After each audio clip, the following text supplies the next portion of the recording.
계속해서 시장 점검해 보도록 하겠습니다. 오늘은 박석현 우리은행 투자상품전략부 부부장 자리해 모셨습니다. 어서 오세요. 예, 안녕하세요. 네, 환율 먼저 한번 짚고 넘어가야 될 것 같아요. 어느샌가 환율이 1,300원도 장중에 뚫었더라고요. 예. 이 최근에 이 미국 긴축 장기화 우려에 다시 이 강달러 고개를 들고 있는데 환율 전망 어떻게 바라보십니까?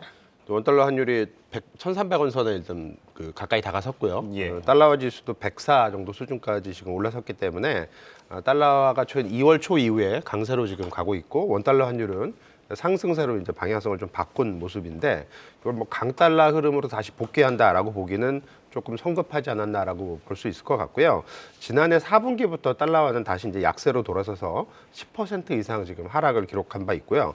원달러 환율 역시 달러 움직임에 발맞춰서 하락적으로, 그러니까 달러에 대해서 원화가 이제 강세 쪽으로 돌아서면서 작년에 고점이 1,440원 위쪽이었는데 지금은 2월 초에 1,210원 정도까지 10원대까지 떨어졌었죠. 200원 이상 지금 하락을 한 거고요. 따라서 최근의 반등은 작년 4분기 이후에 낙폭이 컸기 때문에 나타나는 좀 기술적 반등 정도로 볼 수 있지 않나라고 생각을 할 수 있을 것 같고, 달러화가 작년 4분기 이후로 약세로 돌아선 가장 큰 이유는 미국 물가 상승률이 생각보다는 좀 더 빨리 둔화가 되고, 여기에 따라서 연준 정책 기조 자체가 조금은 그전에 비해서는 완화적인 쪽으로 돌아설 수 있다라는 기대감이 달러를 약세했건 가장 큰 어떤 핵심적인 원인인데, 예. 이 부분이 최근 들어서는 다소 좀 도전용이 좀 생기고 있긴 하지만 중기적인 추세는 여전히 이어진다라고 생각을 하고 있기 때문에 기본적으로 원달러 환율 그리고 달러화 움직임도 달러 약세 쪽으로, 그리고 원화는 강세 쪽으로 가는 흐름이 이어질 수 있지 않을까라고 볼 수 있을 것 같습니다. 예, 원달러 환율은 좀 더 지켜봐야 될 것 같습니다. 그런 가운데 이 환율이 높아지면서 외국인 투심 위축될 것이라는 전망도 나오고 있습니다. 사실 1월 달에 외국인 수급이 상당히 많이 들어왔잖아요. 맞습니다. 2월 달에서도 이어지고는 있지만은 그 규모가 조금 줄어들고 있기는 합니다만은 2월 달 외국인의 수급 어떻게 바라보십니까? 일단 외국인 투자자들이 올해 들어서 코스피 시장에서 8조, 그다음에 코스닥 시장에서는 지금 1조 원 이상 순매수를 지금 기록을 하고 있는데 어제 약간 순매도를 기록을 했고요. 오늘은 다시 이제 소폭 순매수를 좀 기록을 하고 있습니다. 코스피 시장 기준으로 좀 말씀을 드리면 1월 달에 말씀해 주셨던 것처럼 6조 3천억 원 정도, 이게 10년 만에 최대 규모이기 때문에 월간 기준으로 말씀을 드리는 건데요. 상당히 큰 규모였고, 이 규모가 2월 달 들어서는 한 1조 5천억 원 정도로 줄어들긴 했지만 이거 좀 1월 효과 이후에 나타나는 자연스러운 현상이다라고 볼 수 있을 것 같고요. 2월 달에 기록 중인 1조 5천억 순매수 규모도 결코 작은 규모가 아니기 때문에 외국인 순매수 규모가 반전을 보였다라고 보기는 좀 어려울 것 같고요. 지금 당장은 미국 시장 어떤 흐름이나 아니면은 연준에 대한 어떤 경계심 이런 것 때문에 외국인들이 다소 좀 슬로우해질 수는 있지만, 추세적인 측면에서는 앞에서 말씀드렸던 대로 미국 물가 상승률 둔화 과정이 당분간은 지속이 될 가능성이 높을 걸로 예상을 하고 있기 때문에 기조적인 측면에서는 외국인 매매 기조 자체가 순매수에서 순매도로 반전되기보다는 조금 강도가 좀 약해진다 하더라도 순매수 기조는 계속 이어질 수 있지 않을까라고 예상을 하고 있습니다. 네, 강도가 약해지긴 했지만 외국인의 순매수 기조는 이어진다, 이 말씀 들어봤고요. 미국 연준은 다음 달 한 차례 더 금리를 올릴 가능성이 높은데 이번 주에 이제 하는 금통이 예정돼 있죠. 맞습니다. 그런데 이제 고물가 기조가 이어지고는 있지만은 경기 등을 고려를 했었을 때 이 금리 동결 가능성이 상당히 높더라고요. 이 시장 영향 좀 어떻게 바라보십니까? 연준의 통화정책 기조가 역시 중요할 수밖에 없습니다. 한국은행 입장에서도. 연준은 말씀해 주셨던 것처럼 3월 달에 한 번 더 금리 인상을 할 것 같고, 그리고 최근 흐름을 보게 되면 연준의 금리 인상 기간이 약간은 조금 늘어나서 기존에는 3월이나 5월 정도의 인상 사이클이 이제 끝날 수 있을 것으로 기대가 됐지만 이게 한 6월 정도까지는 한 차례 정도 더 높아져서 최종 금리가 5.25가 아닌 5.5가 될 가능성이 좀 높아지고 있습니다. 이 상황 하에서 지금 이번 주 23일이죠. 금통위가 예정이 되어 있는데 시장 예상은 이제 동결로 예상이 되고 있고요. 최근에 연준 정책 기조에 대한 다소 경계감이 좀 생기면서 25bp 인상을 하는 거 아니냐라는 어떤 의견도 좀 제시가 되고 있긴 하지만 기본적으로는 이번에 같은 경우는 한국은행 같은 경우는 동결을 할 걸로 예상을 하고 있고요. 한미 금리 차 이제 확대가 좀 문제가 되겠죠. 이럴 그렇죠. 경우엔 예. 환율에 좀 영향을 미칠 수가 있고 이 부분이 다소 좀 부담스러운 요인으로 작용을 하긴 하지만 한국은행의 그 금리 동결이 이루어지게 된다면 경기에 대한 어떤 부담감도 좀 줄어들기 때문에 이런 부분이 오히려 좀 긍정적인 부분을 좀 영향을 미칠 수 있지 않을까라고 기대를 하고 있습니다. 예, 뭐 한미 금리 차 확대는 좀 우려되는 부분이 있지만은 경기 부담을 조금 줄일 수 있다는 거는 좀 긍정적으로 해석할 수 있을 것 같습니다. 그런 가운데 이제 중국 양회를 앞두고 이 중국 증시에 대한 긍정적인 전망이 이어지고 있습니다. 뭐 골드만삭스에서 중국 증시가 또 연말까지 한 24% 급등할 것이라는 분석도 나오고 있는데 예. 현 상황 좀 어떻게 바라보시고 우리 시장에는 어떻게 영향을 미칠까요? 분명히 긍정적인 요인이고요. 이게 이제 주식시장에는 플러스 요인으로 작용할 가능성은 상당히 높겠죠. 예. 근데 지금 그 중국 경제 성장률에 대해서 많은 어떤 얘기들이 좀 오가고 있고 3월 초 이제 전인대가 있는데 거기서 올해 그 중국 정부의 성장 목표치가 이제 발표가 될 예정인데 예. 시장 예상은 지금 한 5% 중반대 전후 정도 그리고 일부 좀 높은 기대치에서는 6% 정도 수준을 기대를 하고 있는 것도 같습니다. 6%에 가까울수록 일단 긍정적일 거라고 볼 수 있겠는데 컨센서스를 기준으로 보자면 한 5%대 중반 정도가 좀 약간 합리적인 기대가 되지 않을까라고 볼 수 있을 것 같고요.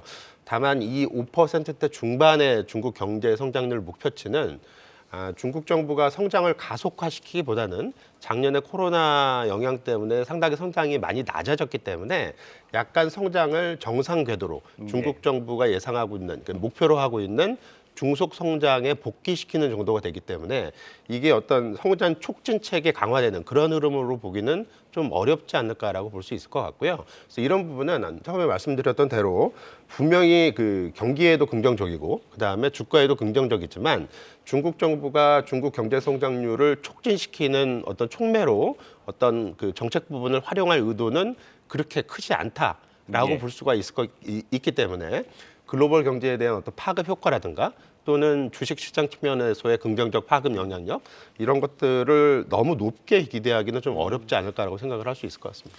예, 뭐 오늘도 이 중국 관련주들 상당히 좋은 흐름을 보이고 있는데 한번 중국 양회 전까지 한번 지켜봐야 될 것 같습니다. 뭐 그런 가운데 이제 연초 가파르게 오르면서 상승장 주도했었던 이제 반도체나 2차 전지주 뭐 조금 더 갈지 아니면은 여기서 좀 어떻게 바라보면 좋을지 어떻게 분석하십니까?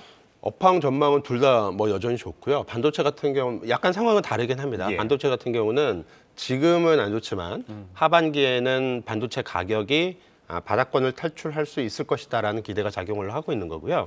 2차 전지 같은 경우는 업황 자체가 여전히 성장성이 상당히 높기 때문에 예. 여기에 대한 기대감이 여전히 유효한 상황이다라고 볼 수 있을 것 같습니다. 근데 주가 측면에서 이 두 주식을 움직이는 키워드는 아무래도 금리 부분에 있을 것 같습니다. 예. 그러니까 지난해 금리 문제가 이 그 높은 멀티플을 적용받고 있는 이들 관련 주식들에 대해서 상당히 큰 조정 요인으로 작용을 했는데 올해 같은 경우는 금리가 좀 하향 안정을 보이면서 네. 반도체하고 2차 전지 주식이 상당히 좀 긍정적인 수익률을 가져오고 있는 거고요.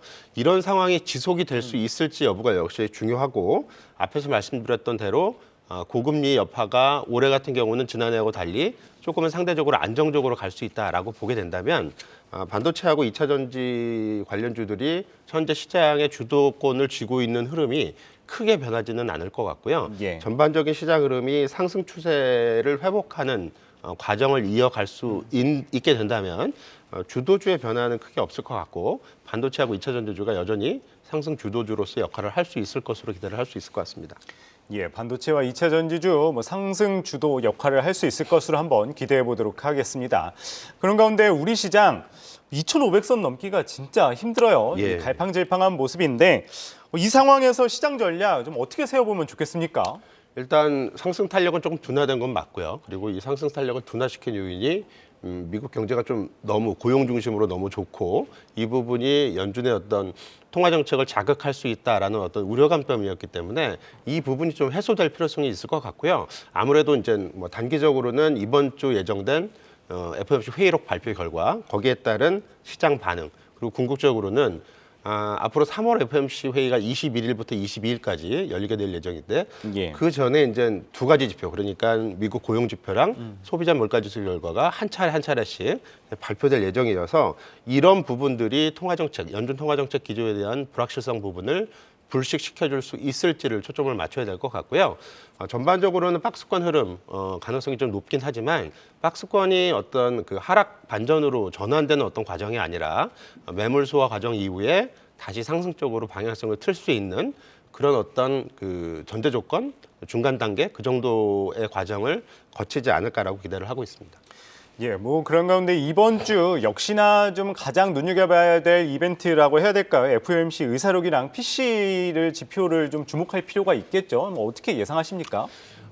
의사록 같은 경우는 아무래도 그 2월 달에 나왔던 회의 결과가 이제 발표되는 거니까 예. 대충 내용들은 예상해 볼 수가 있습니다. 그러니까 연준은 물가에 대한 어떤 경계 심리를 지속을 할 것이고 추가적인 금리 인상이 분명히 필요하다라는 쪽으로 얘기를 하겠지만 동시에 현재 물가 상승률이 빠르게 둔화되고 있다라는 부분을 긍정적으로 평가하는 부분도 분명히 있을 것 같고요.